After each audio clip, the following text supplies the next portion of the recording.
Greetings everybody, my name is Tommy the Game Master and welcome to my channel. In this video I will be looking at Castlevania Ritual of the Night. Are you sure that it's not a Castlevania game? It's got Koji Igarashi, the man who created Castlevania Symphony of the Night, plus most of the Castlevania games that appeared on the Game Boy Advance and DS. You explore a castle haunted by demons, and you do it in a Metroid style. You level up and you equip all kinds of new weapons. There are short cutscenes in the hall, and your main mission is to get to the top of the castle and fight Count Dracula. Alright, all kidding aside, Bloodstained Ritual of the Night is basically everything you would want in a Metroidvania game. The only thing really missing are the words Belmont, and this guy right here is called Jebel instead of Dracula. Oh, and I should also mention no Konami logo, which is a good thing because anymore the only thing they're good at creating is Yu-Gi-Oh games and dumpster fires. Instead, we get logos like Way Forward and Inti Creates, two of my favorite indie developers.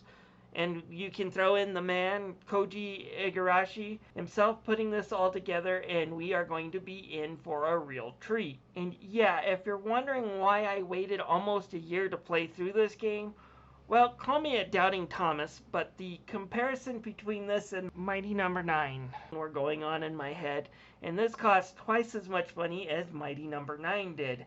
And there are similarities. Both had small 8-bit games created by Inti Creates to help advertise for them. Both were helmed by legendary producers that produce great works within big Japanese developers and decided to quit and go indie. And both were backed by Kickstarters, and both of them suffered a lot of delays.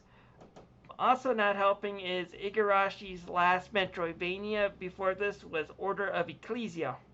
While Order of Ecclesia is not a bad game by any means, it certainly wasn't his greatest works and had me burnt out on any more Metroidvanias. After playing it through, I realized my mistake of waiting this long to play it. This game deserves to be up there along the likes of the great Metroidvania games, Symphony of the Night and Aria of Sorrow.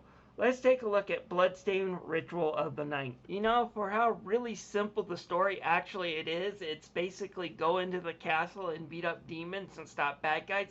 The backstory of this game is really convoluted. I get it, Igarashi had the Castlevania lore, which he added his own spin on it. And since it was always about keeping Dracula and his evil hordes locked away, he didn't have to worry too much about adding backstory and adding in individual character history. Having to start from scratch makes the opening moments really confusing, as well as the backstory being just a bit too complicated for its own good. But here is what I got out of it. Basically, in the 1700s, an alchemist guild was all-powerful and controlled the leadership of Europe. But that all changed when the Industrial Revolution hit. Because of the guild starting to lose power, they decided to go from transmuting objects to summoning spirits and demons.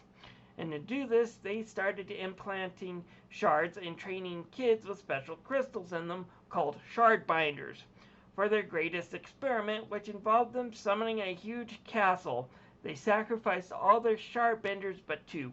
One, Miriam, who fell into a coma the day beforehand, and Jebel, who managed to survive the ritual. Skip 10 years later when Miriam finally comes out of her coma to find out that Jebel is now the ruler of the same demonic castle and has lost all control of himself and his powers and is rocking a younger Count Dracula vibe to him. Miriam decides she must go into the castle and stop him herself.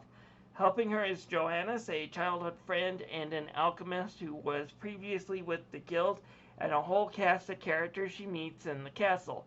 Alfred, an old alchemist who seems to be up to no good, and Zangetsu, a samurai who either wants to befriend her or kill her, depending on what mood he's in. Overall, the story gets the job done. There are a few nice plot twists and betrayal as the story unfolds. And like a lot of Metroidvania games, multiple endings depending on the amount of the castle explored. Getting to the top of the castle and destroying Jebel is only half the battle.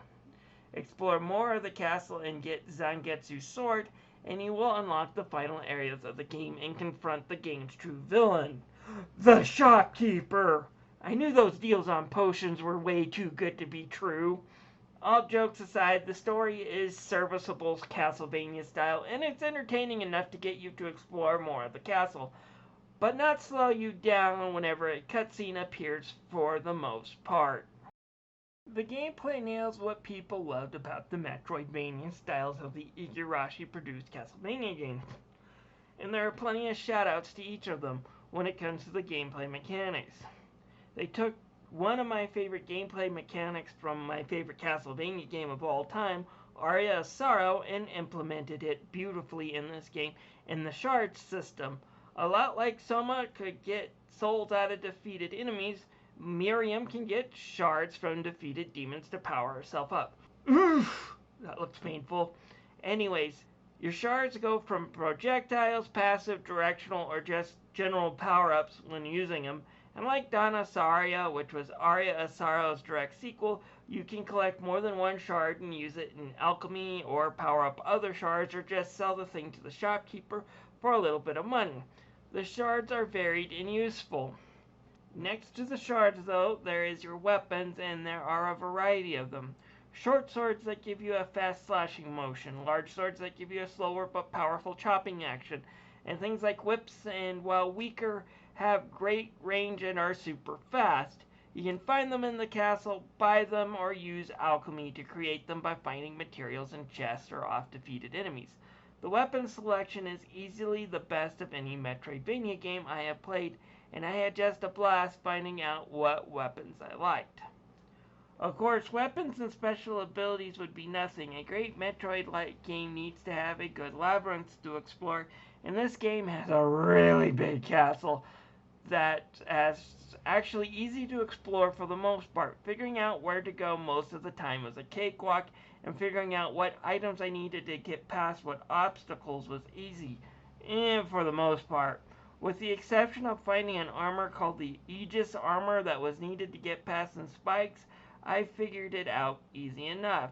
As far as the challenge goes, this game is fairly difficult even on the basic difficulty level, but it doesn't overdo itself like Order of Ecclesia. If I found myself stuck, I wandered around a bit and figured out what new stuff I could create in the alchemy lab to help me get past said obstacles. I never felt like I was pinned down or couldn't move because of some BS bosses in my way. Overall, I had some real fun exploring the castle. Graphically, the game looks good, and it uses some light cel-shaded character models that do look like they could have easily come from a Castlevania game. And I guess I should say another shout out goes with the way that Miriam looks and is dressed. She looks like she could easily be a knockoff of Shinoa from Order of Ecclesia, except Miriam sort of has a bit more personality. She can get mad, questions characters, and has a bit of fight in her. Unlike Shinoa's no memory, no emotion, and therefore absolutely no development BS that went on with Order of Ecclesia.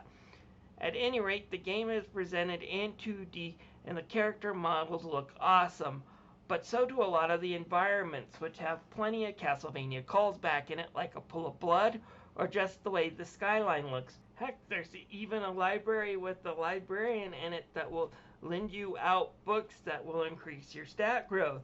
And his room looks almost like the librarian's room off of Symphony of the Night. And I should also mention he is voiced by the guy who played Alucard in the original PlayStation 1 Symphony of the Night. Other than a few times when the games did run a little slow or froze up on me, the graphics are pretty good.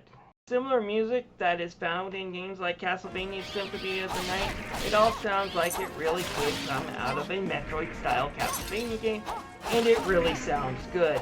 The voice work in here also sounds excellent. I'm sorry we couldn't get here sooner, Dominique. So this is our contact. Yes, the church sent me. An exorcist. If you're a fan of Castlevania Symphony of the Night or Castlevania Aria of Sorrow, like I am, this game is definitely worth a pickup. It is worth the full price. This is one of those times where I do not recommend putting it on your wish list and waiting for a sale to pick it up. Definitely pick this one up brand new. It's worth playing. It's worth the $40. It was that fun. Oh, before I leave this review, I guess since the day I'm editing this video, they released an update that lets you play as Zangetsu and adds in a new randomizer mode. I'll give you my quick thoughts. First off, in order to activate this mode, you have to beat the game again, so you got to fight the last boss. Not exactly the most well implemented update, but I've seen a lot worse, guys. But anyways, the randomizer mode is for those who like to add in a little bit of chaos to their JRPG formulas. It randomizes item drops, what you get from the chest. Basically, it can either leave you being really OP from the start or make the game a whole lot harder because you can't get the items you normally get from the chests or the enemies if you need to craft something. So if you like a little bit of challenge and a little bit of chaos, that's there. And of course there is now a playable Zangetsu. Now my thoughts on him is it's basically Richter's mode from the Castlevania games. Most Castlevania games have let you play as another character that's OP but can't use items or can't use the crafting systems, and it's the same thing here with Zangetsu. He's overpowered. He doesn't need to collect items in order to explore the castle, but he can't use potions or anything, so that adds in a little bit more challenge, but he's got a lot of powerful moves. If you enjoyed Richter's mode off of Castlevania Symphony of the Night, you will enjoy Zangetsu modes here. Anyways, this is Tommy the Game Master once again signing out, this time for good. Thank you for watching. Take